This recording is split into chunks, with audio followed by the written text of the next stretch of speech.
எனக்கு தெரிஞ்சு நான் ரொம்ப சராசரியான நடுத்தர வர்க்கத்து குடும்பத்தில் தான் வரேன். எங்கள் வீட்டில் 5 பேர், எங்கள் அப்பா ஒரு சம்பளம் தான். எனக்கு தெரிஞ்சு எங்கள் அம்மா என்னை கடைக்கு கூப்பிட்டு போனாங்கன்னா மார்க்கெட்டுக்கு கூப்பிட்டு போவாங்க. ஃப்ரிட்ஜு கிடையாது அந்த காலத்தில். கடைக்கு கூப்பிட்டு போவாங்க. கண்டிஷன் முதல்ல என்ன தெரியல, நான் என்ன பெரிய 5ஆம் கிளாஸ் 6ஆம் கிளாஸ் படிக்கிற குழந்தை. அப்போ கடைக்கு கூப்பிட்டு போகும்போதே வர்ற வழியில் அங்கே வந்து வெயிட் தூக்க மாட்டேன் அது இதுன்றதை தான் கடைக்கு வராதேம்பாங்க. இல்லை எவ்வளோ கொடுத்தாலும் தூக்குறேன்பேன். ஏன்னா இங்கேருந்து கடைக்கு அன்னைக்கு போயிட்டு வர்றது தான் நமக்கு என்டர்டெயின்மெண்ட்டு. அந்த அளவுக்கு என்டர்டெயின்மெண்ட் இல்லாமல் தான் நம்ம இருந்தோம். போகிறோம்போ சரி, இந்த பக்கம் ஒரு 10 கிலோ மூட்டை, இந்த பக்கம் ஒரு 10 கிலோ மூட்டை சார். சேனக்கிழங்கு, சேப்பங்கிழங்கு, கருணக்கிழங்கு, இதெல்லாம் கிழங்கு வகைகள் ஒரு பக்கம். சாதாரண பச்சை காய்கறி 20 கிலோ மூட்டையை நான் தூக்கிட்டு வருவேன். ஐயோ என் குழந்தை 20 கிலோ மூட்டை தூக்குதேன்னு எங்கள் அம்மா ஒரு நாள் கூச்சப்பட்டிருப்பேன். தூக்கட்டும் 20 கிலோ மூட்டையை, இன்னைக்கு 20 கிலோ மூட்டையை தூக்கலன்னா நாளைக்கு வாழ்க்கை பாரத்தை என் குழந்தையால சுமக்க முடியாம போட கஷ்டப்படட்டும் நினைச்சாங்க. யூனிஃபார்ம் வெக்கமா இருக்கும் சார். யூனிஃபார்ம் சாக்ஸ்ல எலாஸ்டிக் போயிடும். ரப்பர் பேண்ட் போட்டு அந்த சாக்ஸை நிறுத்த வச்சுட்டு போயிருக்கோம். நம்மள எத்தனை பேருக்கு ஞாபகம் இருக்குல்ல? வீட்டுக்கு வந்த உடனே அந்த சாக்ஸை கழட்டினோம்னாக்க அந்த இடத்துல அந்த ரப்பர் பேண்டோட கோடு விழுந்திருக்கும், ரத்தம் கட்டி போய். யூனிஃபார்ம் கேஸ்மெண்ட் யூனிஃபார்ம் தச்சு கொடுத்தாங்கன்னா ஒரு வருஷம் அந்த யூனிஃபார்ம் சாயம் போயிடுச்சுன்னா எங்க அம்மா கூச்ச நாச்சம் இல்லாம அதை பிரிச்சு உள்பக்கத்தை வெளிப்பக்கமாவும் வெளிப்பக்கத்தை உள்பக்கமாவும் மாத்தி தச்சு கொடுப்பாங்க. சைட்ல அந்த இடையூர்ல வர இடத்துல அந்த சாயம் போன இடம் தெரியும். மானரோசம் பார்க்காம அதை தான் போட்டுட்டு போவோம். ஐயோ 4 குழந்தை எதிரி என் குழந்தை மட்டும் கொஞ்சம் சாயம் போன ட்ரெஸ் சத்தியமா எங்க அமைச்சல அவஸ்தைப்படட்டும், அவமானப்படட்டும், அப்பதான் நல்ல சட்டை போடுறதுக்காக உழைக்கணும்ன்ற சிந்தனை வரும் என்று என் தாய் நினைத்தாள்.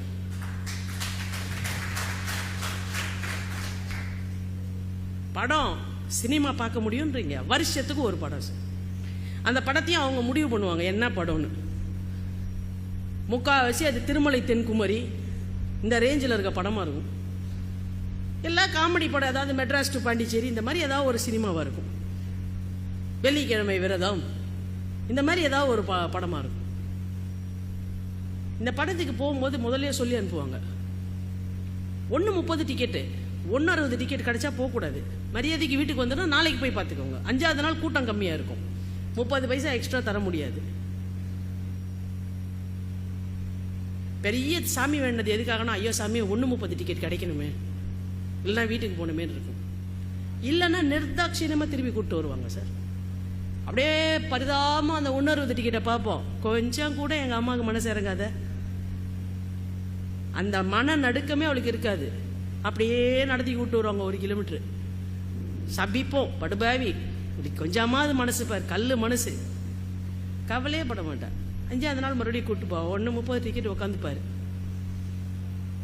இந்த ஒரு வேளை 1:30 டிக்கெட்டில் கூட்டின்னு போகாமல் 1:60 டிக்கெட்டு கூட்டுவோம். வீட்டுக்கு குழந்தைங்களை கூட்டிகிட்டு வந்துட்டா குழந்தைங்க பிரச்சனை பண்ணுவாங்களோ, குழந்தைங்க ரிவோல்ட் பண்ணுவாங்களோ, நமக்கு எதிராயிடுவாங்களோ, மென்டலாக அஃபெக்ட் ஆகிடுவாங்களோ, இந்த மாதிரி லூசுத்தனமான சிந்தனைகள்லாம் இன்னைக்கு இருக்கிற பெற்றோர்களுக்கு இருக்கே தவிர, நான் சொல்றதை கேட்டுட்டு மரியாதைக்கு இருந்தா இரு, இல்லைன்னா ஓடிப்போ நாயன்னு வச்சிருந்தாங்கல்ல,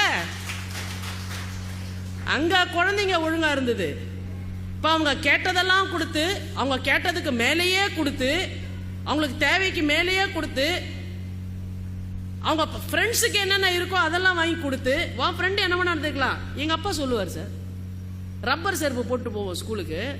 செருப்பு வருமா, அந்த வாரம் அறுந்து போச்சுனாக்க, வாரம் அறுந்து போச்சுப்பா, சரி சரி பார்க்கலாம், இப்போ நீ ஷூ தானே போட்டு போகிற ஸ்கூலுக்கு, இந்த அடுத்த 3 நாளில் நீ வெளில போகல, ஒன்று ப்ரோக்ராம் எல்லாம் பார்த்துக்கலாம். வெள்ளிக்கிழமை வெக்கமே இல்லாமல் எங்கள் அப்பா அந்த செருப்பு வார் மட்டும் விற்பாங்க கடையில், தெரியுங்களா, ரப்பர் செருப்புக்கு. அந்த வார் வாங்கி வந்து இந்த வாரம் மாற்றிக்கும் பாரு, ஆத்திரமாக வரும். படுபாய் ஒரு புது செருப்பு வாங்கி தர மாட்டேங்குது, கோவம் வந்துருக்கு சார். ஆனால் நீங்கள் நினச்சி பார்க்கும்போது எங்கள் அப்பா மட்டும் புது செருப்பு வாங்கி கொடுத்துருந்தான்னு வச்சுக்கோங்களேன், வாழ்க்கையில் நான் பிஞ்ச செருப்பாக தான் இருந்திருப்பேன்.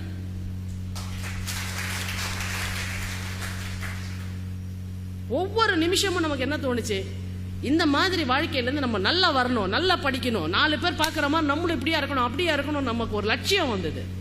ஆனால் இன்னைக்கு நீங்கள் எல்லாத்தையும் குழந்தைங்களுக்கு கொடுத்து, அவங்க தகுதிக்கு மேலே, அவங்க திறமைக்கு மேலே, அவங்க தேவைக்கு மேலே எல்லாத்தையும் அவங்களுக்கு போட்டு அடைச்சி அடைச்சி அடைச்சி அடைச்சி எல்லாத்தையும் கொடுத்துட்டுல, அவங்களுக்கு எதை பற்றின மரியாதையும் இல்லை, உங்க பற்றின மரியாதையும் இல்லாமல் போச்சு. அப்பா அம்மானா கொஞ்சம் கூட மரியாதை இல்லாமல், so what? It's your duty. All the parents are doing it. You are also doing it.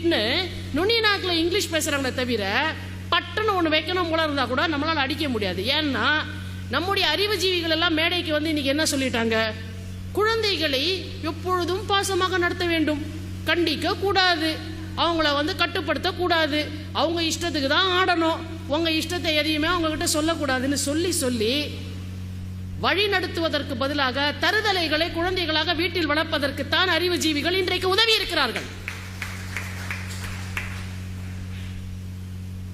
எனக்கு தெரிஞ்சு என் பொண்ணு ஒரு நாள் டிஃபன் பாக்ஸ்ல சாப்பாடு கட்டி கொடுத்தேன்.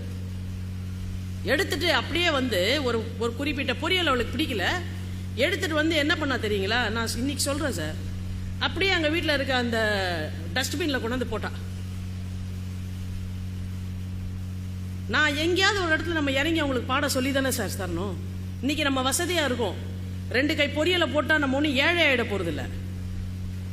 போய் டக்குன்னு பார்த்தேன், என்னடி இது இப்படி போட்டு வச்சிருக்க, மா சும்மா இருமாண்ண. அப்படியே அந்த பொரியலை அள்ளுனேன் சார், குழால கழுவி எடுத்து வச்சு சாப்பிட ஆரம்பிச்சேன். ஐயோ ஐயோ ஐயோ ஐயோண்ணா. நான் சொன்னேன், பொரியல் வந்து உனக்கு அவ்வளோ கேவலமா போச்சா, மாசத்து கடைசி 10 நாள் பொரியல் இல்லாம 2 கடையில் கொடுக்குற கருவேப்பிலை, கொத்தமல்லி, இஞ்சி இதை வச்சு தொகையில் அரைச்சி சாப்பாடு சாப்பிட்டு வாழ்ந்திருக்கியாடி நீ, பொரியலை தூக்கி போடுவியா நீ? நாங்க அப்படி வாழ்ந்ததில்ல. இந்த வீட்டில் இனிமே பொரியல் குப்பை தொட்டியில இருந்து அதை நான் எடுத்து சாப்பிடுறது நீ ஞாபகம் வச்சுக்கேன்.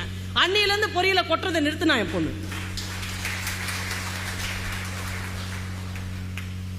வாழ்க்கையில வேலை இருக்கோ இல்லையோ 3 நாள் சாப்பாடை ரைட்ல வேணும்னே ஜாஸ்தி வைப்பேன் சார். அடுத்த நாள் காத்தால பழைய சாதம் தான், மோர் சாதம் தான் கிளப்பி அனுப்புவேன் ஸ்கூலுக்கு. ஏன்? மோர் சாதம் சாப்பிட்றத ரசிக்க கத்துக்க.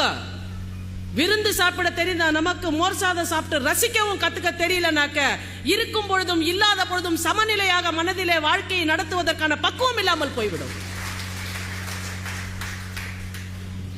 சில சமயம் பொண்ணுக்கு வேணுங்கன்னே நான் என்ன பண்ணுவேன், நல்ல டிஃபன் கொடுப்பேன்.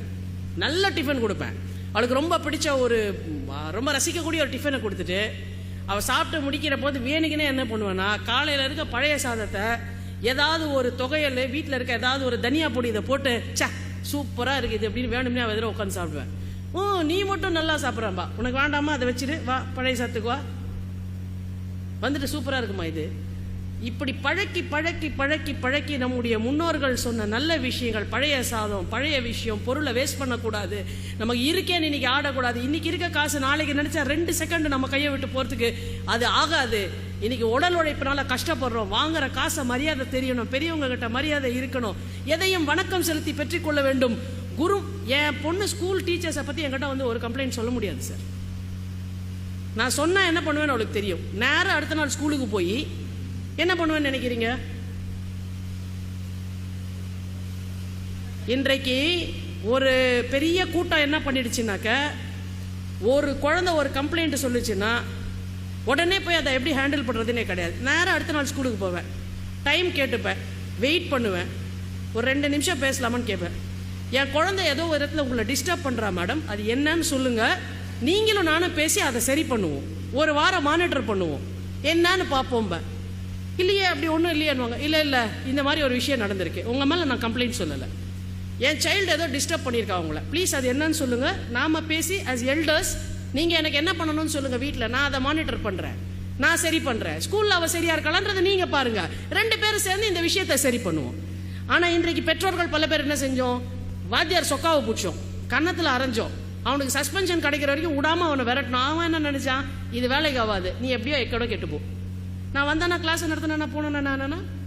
அப்போ ஒரு மந்தைக்கு பாடம் நடத்தக்கூடியவர்களாக ஆசிரியர்களை மாற்றி குரு என்ற இடத்திலே இருந்து சம்பளம் வாங்கக்கூடிய மிஷின்களாக நாம் ஆசிரியர்களை நம்மளோட நடவடிக்கைனால மாத்தணும்.